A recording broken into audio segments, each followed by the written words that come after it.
Бәріңізге сәлем, құрметті көрермендер. Менің YouTube каналыма қош келдіңіздер. Бүгін бала кезімізден жеп өскен Наполеон тортын дайындаймыз. Видеоны соңына дейін көрулеріңізді сұраймын.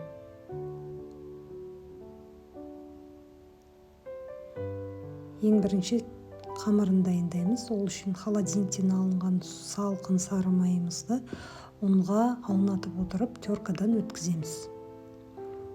Мен өзім 72% маймен жасадым, бірақ 82% маймен жасаған дұрыс. Және ол майдың құрамы таза болса, сіздің қамырыңыз күшті болып шығады. Осылай барлық қамырды өткізіп аламыз, ұнға араластырып отырып.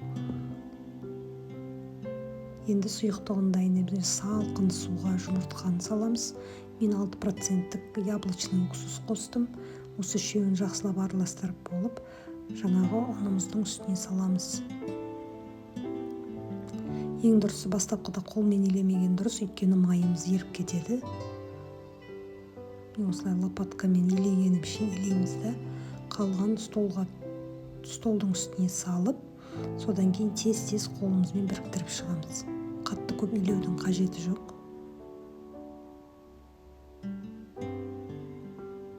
Тек біріккенше ғана илеп, пакетке салып, холодильникке қойып қоямыз.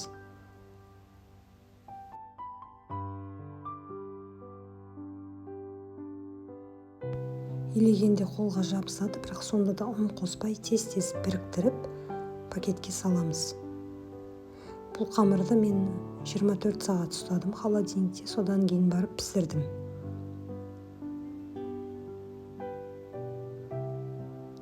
Қамырымыз холодильникте тұрған уақытта біз оған дейін кремін дайындауға кірісеміз.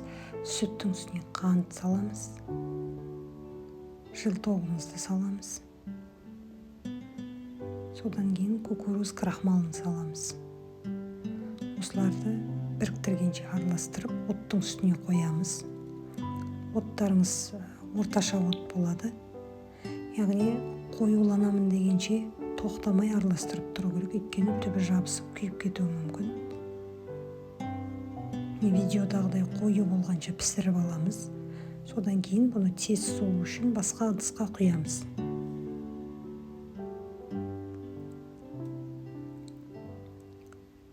Бетін в контакт жабамыз пленкамен тигізіп. Осылай суығанша күтеміз. Қамырымыз бір тәулік тұрды холодильникте, енді осыны біз теңдей 8 бөлікке бөлеміз.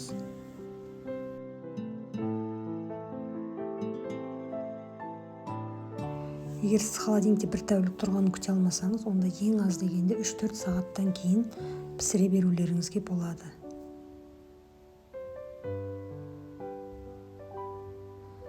Бәрін домалақтап формасын келтіріп алғаннан кейін қайтадан холодильникке салып қоямыз.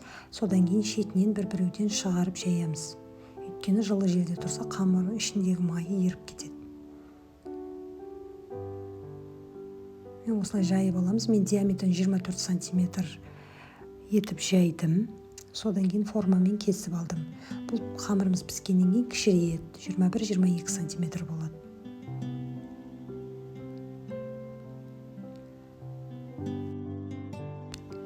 Жайылған қамырларымызды алдын ала ысытылған пеште мен 230 градуста пісіріп алдым. Бірақ соның өзінде бір 10-15 минуттай пісті. Қамырымыз жұқа болса да, өйткені бұл қатпарлы қамыр болғаннан кейін пісуі ұзақтау кішкене. Бірақ әркімнің пешіне байланысты. Міне піскеннен кейінгі түрі осындай золотистый болу керек. Және хрустящий болу керек. Қамырымыздың бәрін пісіріп алғаннан кейін мен 7 слой тортқа қалдырдым. Бір слойын үгітіп майдаладым. Бірақ бұны жаңа сыртын қаптау үшін. Бірақ бұл кезде бұл жұмсақтау болды. Олай болатын болса, сіздер бұны 170 градусқа бір рет ыстыққа салып алсаңыздар, оңай өтілетін болады. Енді кремін дайындаймыз. Мына жерде менде творожный сыр салқын.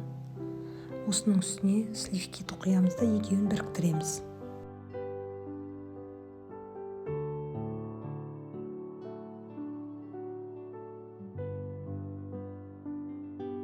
Формасын ұстағанша миксерлаймыз. Содан кейін үстіне бағана салқын болған заварной креміміздің жартысын саламыз. Сосын біріктіреміз. Миксердің бірінші жылдамдығында төменгі. Содан кейін қалған екінші жартысын салып тағы да миксерлаймыз.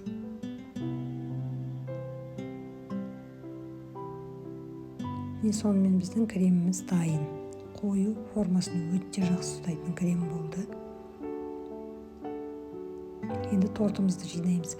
Креміне егер сіздерде творожный сыр болмаса, онда сары май қолдансаңыздар да болады. Бірақ мен өзім қоспадым, өйткені бұның тестасында да сары май көп.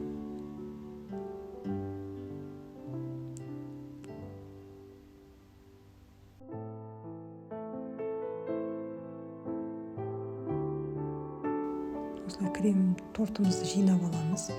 Енді сыртын қаптаймыз.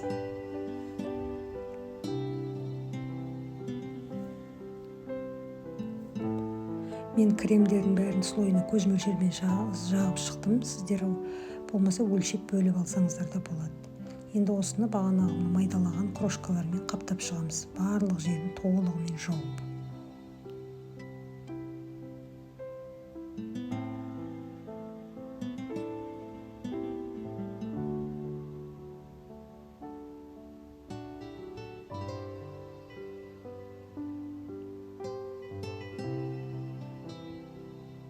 Мен осылай барлығын толығымен қаптап болғаннан кейін бір түн холодильникке қойып қойдым. Осы рецепт бойынша сіздер де жасап көріңіздер. Сіздерге де ұнайды деп сенемін. Видео ұнаса лайк басып, комментарий қалдыруларыңызды сұраймын.